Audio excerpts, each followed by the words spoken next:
Professor Sunstein, thank you so much for sharing nudge and also the different ways of how nudge can apply in the different domain areas. Just want to follow up on your talk. And first question, last time I checked, you're a law professor at Harvard. How did you get involved with the nudge? Well, in the 1980s, I taught at the University of Chicago, where there were very influential economists and lawyers and law professors, and they were saying that everyone's rational. So if people are going bankrupt or getting addicted to drugs or dying from lung cancer, well, they made rational choices and things didn't quite work out, but they were rational. And these people who were saying that had maybe divorces, or on the tennis court they were making crazy shots, or they were complaining about their own foolishness in some sector. So it occurred to me that the idea that people always make the right choice or are fully rational, that probably wasn't right. And that got me to focus on work in economics or in psychology that try to track how actually people behave. And once I learned that there was an outpouring of really creative, fantastic, funny work on what people are like, it was like an explosion of light. And that changed my life. Okay. Were you partnering up with the behavioral science department, or?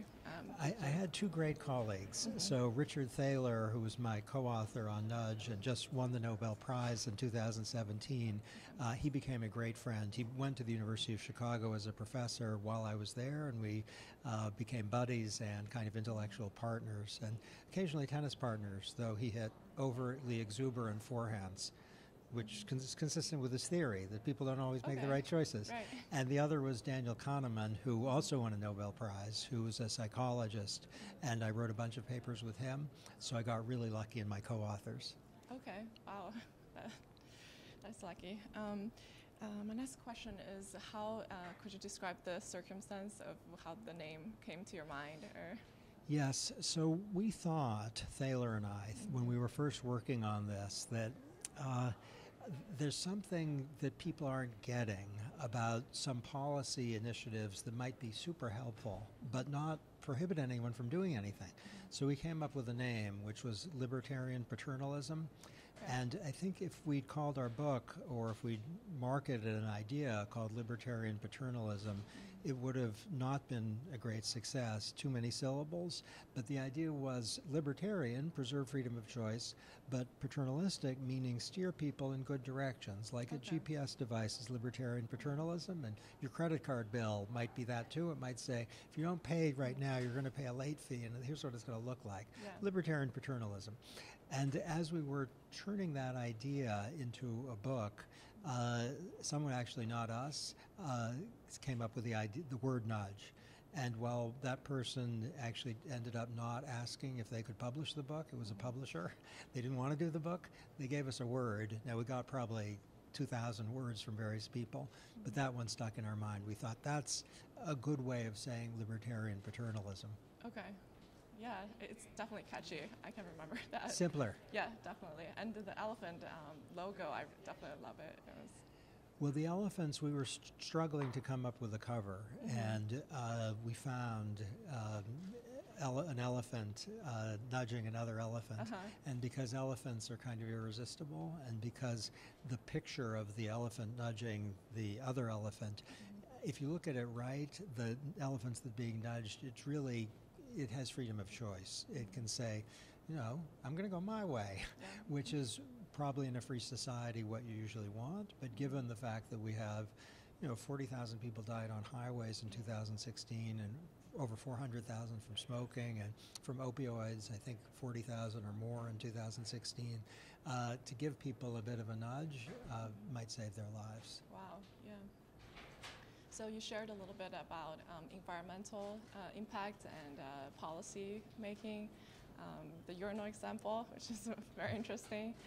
I was wondering what's the next step or next domain, in the nudge concept? Well, I think there's so much to be done practically. So there's an obesity problem and a childhood obesity problem that many Americans face, and it's a completely preventable problem. That is, if people eat smarter or less.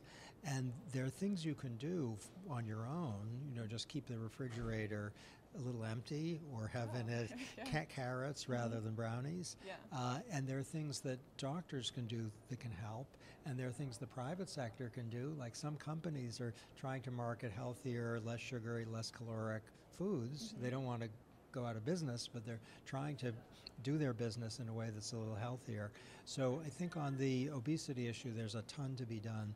The cigarette smoking problem is persistent, though we've made some dents in it, and people are dying of lung cancer. That's not necessary. Our Department of Transportation is pretty well focused now on the fact that we've had a spike in highway deaths in the United States, over 40,000.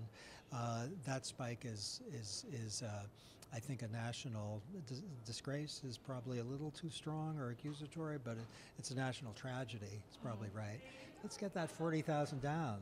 We should be able to get it in the fullness of time way down.